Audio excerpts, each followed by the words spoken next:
Oh, man. Don't Let Me Save Your Soul, brand new from the Icarus line, Slave Vows, a whole series of great records. First record I got by them was probably the first record that most fans of the band got, which was Pen and Soiree a few years back, and just great stuff. And this easily matches that record, just a great record. And we are lucky enough right now. Well, first of all, we're also going to give away a couple of copies of it at the end of the interview. But we're lucky enough right now to have founding member, lead singer, et cetera, Joe Cardamone on the line with us from L.A., I believe. Joe, you there? Hi. How's it going? Hi, Joe. Welcome to Finn's Revolution on WUSB Stony Brook. And I have to say that Slave Vows is just an amazing record. It's hard-hitting. It rocks. It's fantastically produced. Great job. Thanks, man. We had a good time making it. Yeah, and it's and this is kind of a new band lineup for you, right? This time around. I mean, it's half new, half old, really. Right.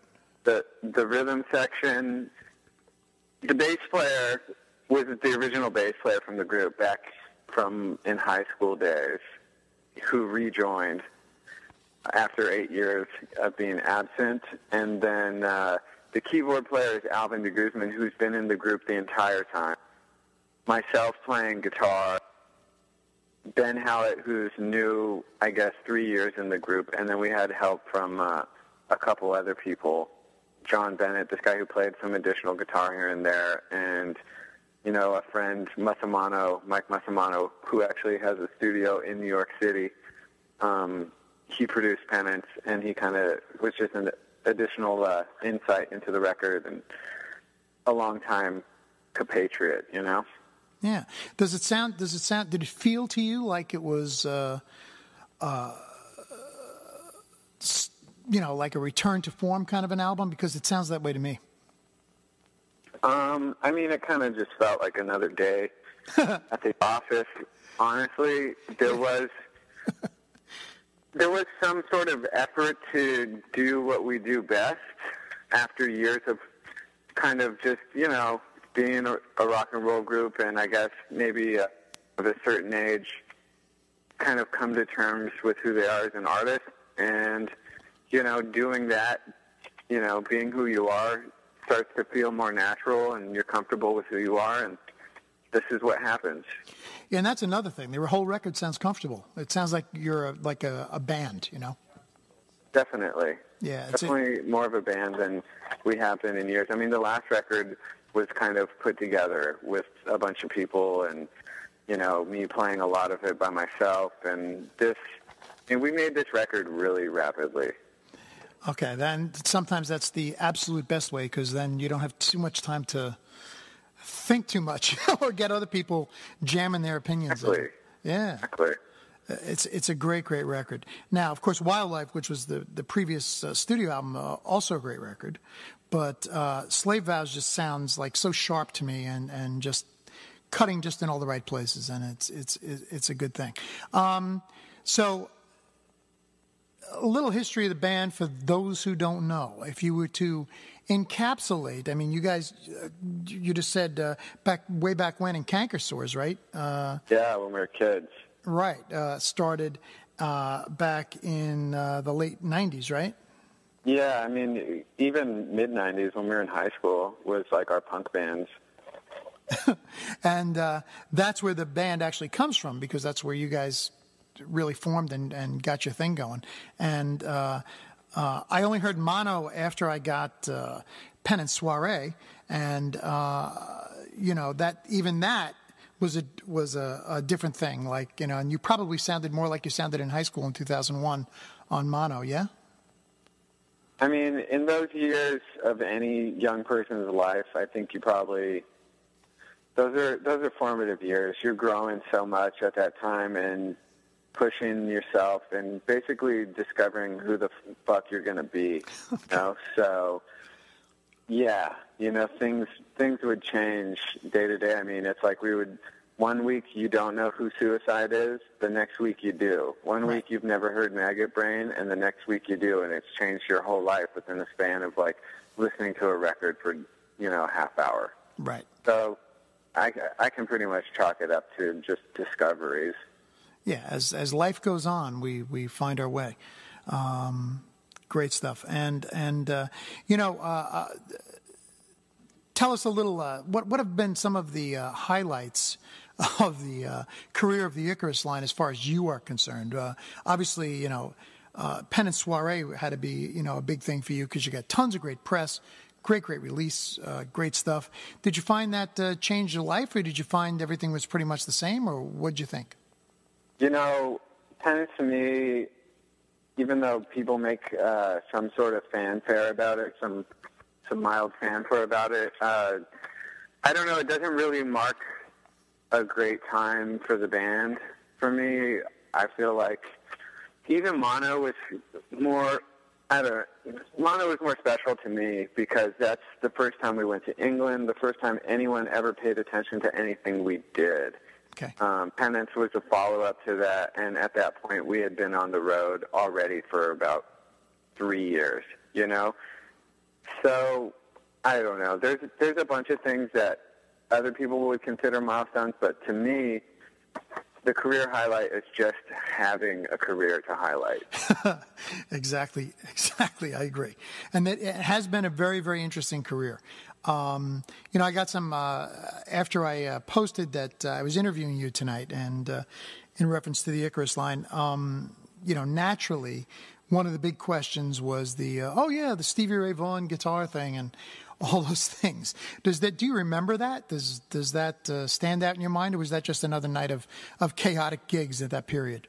Yeah, that was just another evening. Things like that were happening all the time. It just happened that we were under a microscope that evening, and there was people who would talk about it. It's funny these days when people mention that gig. I must have talked to 1,000 people that said they were there. There was about 25 people there. Right. It's like the first Sex Pistols gig where there were, 100,000 people who claimed to have been there. Exactly. Very good. And from what I know about having been in several hard rocks, that was probably some knockoff guitar that just looked like Stevie Ray's anyway, right?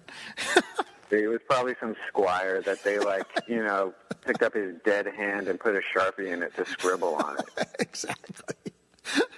But you made a lot of enemies in Texas, which is not a bad thing. You know what? Already banned in Texas when we got there. It was nothing, It was nothing. Very good. No, I found it funny that those are the emails I got, after I was saying, I'm going to interview, Joe tonight, and it's like, oh yeah, ask him about the guitar incident. And I had read so much about it over the years that I knew it was no big deal, but I figured I'd ask. What can you say about episodes like that?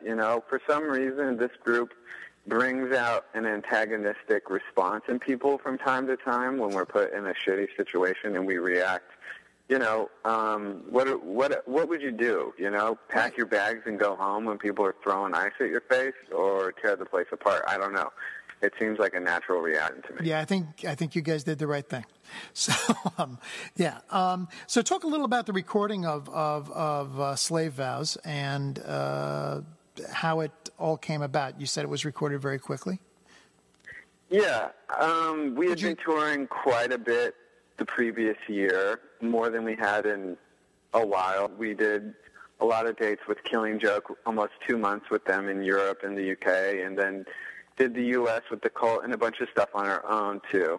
So the band was on fire. I felt like the band really had a good sound, and everyone was playing well together. So I figured, this might be a good time as any to make a new record. I've wanted to try to get stuff out at a more rapid pace these days because taking 3 years is just a bummer. So we got into a room. I tossed out anything that we had previously been working on. We had songs that we were actually playing live in the set that we didn't use for the record and unreleased material. And we just started working on songs, and I think it maybe 2 weeks. It took us about 2 weeks to kind of put the framework together, and then we put up some microphones and recorded the sessions. You know, when we record, we don't have arrangements in the traditional sense, which, you know, I see that like that could maybe annoy some listeners. But for me, I love James Brown. I love the fact that he had hits without choruses and without structures, and you can tell that he's arranging on the fly. Mm-hmm. The band is looking towards him as a band leader, and it's such a great band that he can flick his wrist and the band reacts. And hearing that on tape excites me. You know, mm-hmm. I have a romanticism towards that kind of, you know, performance aspect in recording. And for us, you know, it just seemed the right time to do something like that. The band was prepared, I was prepared, and we made the record. We were probably done with the whole thing in like 5 weeks. You know, and that, when I say 5 weeks, that's working from, you know, 7 at night to 11 at night because everyone has jobs. So if you really boil it down, it was probably a couple of weeks to make the whole record. So was a lot of the material, you said a lot of the stuff you had been working on, so was a lot of it like written lyrically, for example, beforehand, or did that get tweaked and worked on as the album was recorded? You know, everything was really being written as it was being recorded. Okay. Nothing was really... I always have a catalog of ideas, but I try not to expand upon them because nothing informs me what a song should be like hearing the band play it. Once I hear them playing it, everything illuminates in front of me. Once we get one part down, I know exactly what's coming next. I know what I'm supposed to say. I know what the song's about. I have to hear it in a room. I'm not the kind of guy that, you know, puts a ponytail on and on the porch and muses about the human condition and, you know, tries to figure out the most poignant way of detailing that through prose. You know, that's not me. I go in, I start screaming like a maniac, and the next thing you know, we have a record. You're a rock and roll band. Exactly. Exactly right. And that's what I love about you and what the listeners love about you. You guys are off on a tour shortly, right? And I think you started with, of all people, Iggy and the Stooges on the 27th in San Jose, right? Yeah, that's Friday. We're going to go play with them. That has got to be exciting. You know, Mike Watt has been on the show several times, and one of my all-time favorite bass players. And Iggy, you know, just what a gig for you guys to play, because you guys will, shall we say, fit in beautifully. They're fantastic. I actually have a pretty good Mike Watt story, actually. Yeah, tell it. When we were in Canker Swords, we play. We don't know anybody. When we're kids, we played a house party in San Pedro in the middle of the day, and we started playing, and some old guy, you know, I'm like 16, some old guy came over and started fiddling with my amp. I turned around, I just started screaming at him, like, get the fuck away from my amp, you know, just losing it on him. And we finished our set, and at the end of the set, you know, we're packing up our stuff, and the guy who threw the party was like, do you know who you're yelling at? And I was like, yeah, some old guy. And it turned out I was yelling at Mike Watt, but just like hanging out at the party, you know. And I didn't see him until like maybe decades later. I'm sure he doesn't even remember it happened. But yeah, that's my Mike Watt story. So what was his? Did he move away from the amplifier at the time, or did he keep? Yeah. Well, Watt's nothing but about the respect. So if you would have said something, he would have backed off. That's exactly. What a great guy. I probably would have punched my face, you know. That's a funny story. That's nice. Brush with Mike Watt. That's fantastic.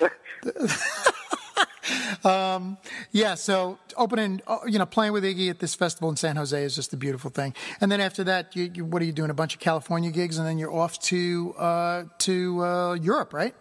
Yeah, we're playing LA with Primal Scream on the 13th of October. Another perfect gig for you guys. The crowd will love you both ways. It'll be great. And then we're going up the coast doing some shows with that band Ursulus. Uh-huh. It's the drummer of Off, the punk band from L.A. And then we go over to Europe. We're doing a couple shows with the Cult and doing about 4 weeks in Europe. And the whole thing culminates in All Tomorrow's Parties Festival. And they're doing like their last British festivals. It's called End of an Era, and actually Television is headlining the night we're playing. So it's kind of, it looks like it's going to be a fun trip. Yeah, all Tomorrow's Party Festival is always, we always pull things from those live broadcasts and play them here, and it's that's a great festival. And so many festivals have like, kind of like collapsed in on themselves and become not what they were intended to be. But that's remained itself. Flopped garbage, basically. Exactly, but with the All Tomorrow's Party stuff, always great stuff. Totally, it's going to be good. Television is playing Marquee Moon in full, so. That's just, That's a dream come true right there. Totally, man. Wow, great. So you guys, so the record's just out of the box like a few weeks, right? It's kind of like slithered out from under a rock. I'm not really sure when it came out. It just kind of started popping up. We didn't really have an official release date. I heard like 10 different release dates, and I'm not sure which one was the right one. It's kind of just like slithering along the ground, Okay. Well, it is like a snake, so that's a good thing. We can put that in a positive light. Exactly. It's a monster record, and it's absolutely burns when you listen to it, especially if you listen to it from start to finish. It's the guitar tones, everything on it. Your voice naturally, but I mean, the guitar tones, everything is just like a simmering thing throughout. And talk about punchy. The record has a lot of punch to it. You guys did a great job. Thanks, man. Thanks. It was fun to make. I can't wait to do another one. Yeah. Do you have stuff in mind for the future? I mean, obviously, the more you play together, especially in this group, I'm sure your brain is cooking for newer stuff too, right? We might actually start on something in December. Very cool. After you get back from this whole little rigmarole. Exactly. We're not going to be able to tour till February again, so in between that time, I think we might actually just bang out another record if we can. That'd be great. Do you plan to be in New York City at any time? I don't see it on the tour dates here. Not yet, but after February, we will be touring extensively for the remainder of the year. Okay, so you probably wind up hitting New York then. A couple times, hopefully. That would be absolutely wonderful. And wherever you wind up playing, we'll be following it. We'll probably give away some tickets to it right here on The Revolution. Awesome. Joe, we're talking to Joe Cardamone of the Icarus line, and great new record. I cannot recommend it highly enough. Slave Vows by the Icarus line. Just a good rocking record with all the right things in the right places. Just all the feedback I love, all the things I like. And good, solid rocking record. Joe, it's been great to talk to you tonight on WUSB Stony Brook. We're going to give away a couple of copies of the brand new Icarus line album, Slave Vows, right now. Joe Cardamone, thank you so much for joining us on Finn's Revolution on WUSB Stony Brook. Thanks for having me. And we'll talk to you soon, man. Take care. All right, bye-bye.